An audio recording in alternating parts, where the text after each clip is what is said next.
In the following months, it spread to other countries, with cases doubling within days. Called COVID-19, and that everyone simply calls coronavirus. What actually happens when it infects a human, and what should we all do?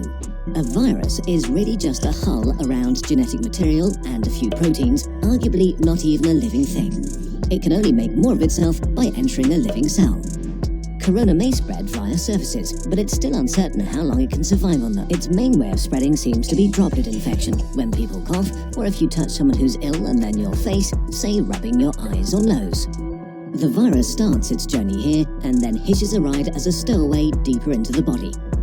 Its destinations are the intestines, the spleen or the lungs, where it can have the most dramatic effect. Even just a few coronaviruses can cause quite a dramatic situation. The lungs are lined with billions of epithelial cells. These are the border cells of your body, lining your organs and mucosa, waiting to be infected. Corona connects to a specific receptor on its victim's membranes to inject its genetic material. The cell, ignorant of what's happening, executes the new instructions, which are pretty simple: copy and reassemble. It fills up with more and more copies of the original virus until it reaches a critical point and receives one final order: self-destruct. The cell sort of melts away, releasing new corona particles, ready to attack more cells.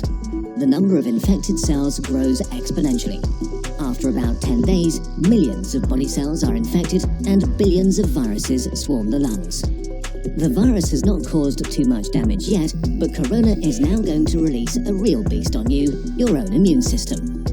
The immune system, while there to protect you, can actually be pretty dangerous to yourself and needs tight regulation. And as immune cells pour into the lungs to fight the virus, corona infects some of them and creates confusion. Cells have neither ears nor eyes. They communicate mostly via tiny information proteins called cytokines. Nearly every important immune reaction is controlled by them. Corona causes infected immune cells to overreact and yell bloody murder. In a sense, it puts the immune system into a fighting frenzy and sends way more soldiers than it should, wasting its resources and causing damage. Two kinds of cells in particular wreak havoc. First, neutrophils, which are great at killing stuff, including ourselves. As they arrive in their thousands, they start pumping out enzymes that destroy as many friends as enemies. The other important type of cells that go into a frenzy are killer T cells, which usually order infected cells to commit controlled suicide. Confused as they are, they start ordering healthy cells to kill themselves too. The more and more immune cells arrive, the more damage they do, and the more healthy lung tissue they kill. This might get so bad that it can cause permanent, irreversible damage that leads to lifelong disabilities. In most cases, the immune system slowly regains control. It kills the infected cells, intercepts the viruses trying to infect new ones, and cleans up the battlefield. Recovery begins. The majority of people infected by corona will get through it with relatively mild symptoms. But many cases become severe or even critical. We don't know the percentage because not all cases have been identified, but it's safe to say that there is a lot more than with the flu.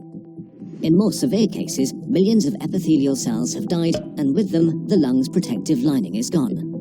That means that the alveoli, tiny air sacs via which breathing occurs, can be infected by bacteria that aren't usually a big problem. Patients get pneumonia, respiration becomes hard or even fails, and patients need ventilators to survive. The immune system has fought at full capacity for weeks and made millions of antiviral weapons.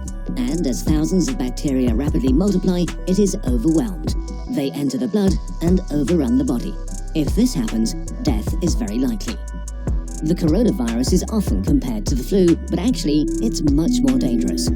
While the exact death rate is hard to pin down during an ongoing pandemic, we know for sure that it's much more contagious and spreads faster than the flu. There are two futures for a pandemic like corona: fast and slow. Which future we will see depends on how we all react to it in the early days of the outbreak. A fast pandemic will be horrible and cost many lives. A slow pandemic will not be remembered by the history books. The worst-case scenario for a fast pandemic begins with a very rapid rate of infection because there are no countermeasures in place to slow it down. Why is this so bad? In a fast pandemic, many people get sick at the same time. If the numbers get too large, healthcare systems become unable to handle it. There aren't enough resources like medical staff or equipment like ventilators left to help everybody. People will die untreated. And as more healthcare workers get sick themselves, the capacity of healthcare systems falls even further. If this becomes the case, then horrible decisions will have to be made about who gets to live and who doesn't. The number of deaths rises significantly in such a scenario. To avoid this, the world, that means all of us, needs to do what it can to turn this into a slow pandemic. A pandemic is slowed down by the right responses, especially in the early phase, so that everyone who gets sick can get treatment and there's no crunch point with overwhelmed hospitals.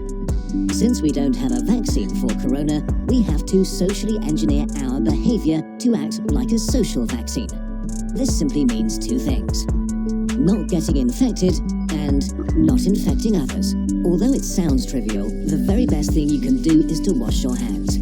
Soap is actually a powerful tool. The coronavirus is encased in what is basically a layer of fat. Soap breaks that fat apart and leaves it unable to infect you. It also makes your hands slippery, and with the mechanical motions of washing, viruses are ripped away. To do it properly, wash your hands as if you've just cut up some jalapenos and want to put in your contacts next. The next thing is social distancing, which is not a nice experience, but a nice thing to do. This means no hugging, no handshakes. If you can stay at home to protect those who need to be out for society to function, from doctors to cashiers or police officers. You depend on all of them. They all depend on you to not get sick. On a larger level, there are quarantines, which can mean different things, from travel restrictions or actual orders to stay at home. Quarantines are not great to experience and certainly not popular, but they buy us, and especially the researchers working on medication and vaccination, crucial time. So if you are put under quarantine, you should understand why and respect it. None of this is fun, but looking at the big picture, it is a really small price to pay. The question of how pandemics end depends on how they start. If they start fast with a steep slope, they end badly. If they start slow with a not-so-steep slope, they end okayish. And in this day and age, it really is in all of our hands, literally and figuratively.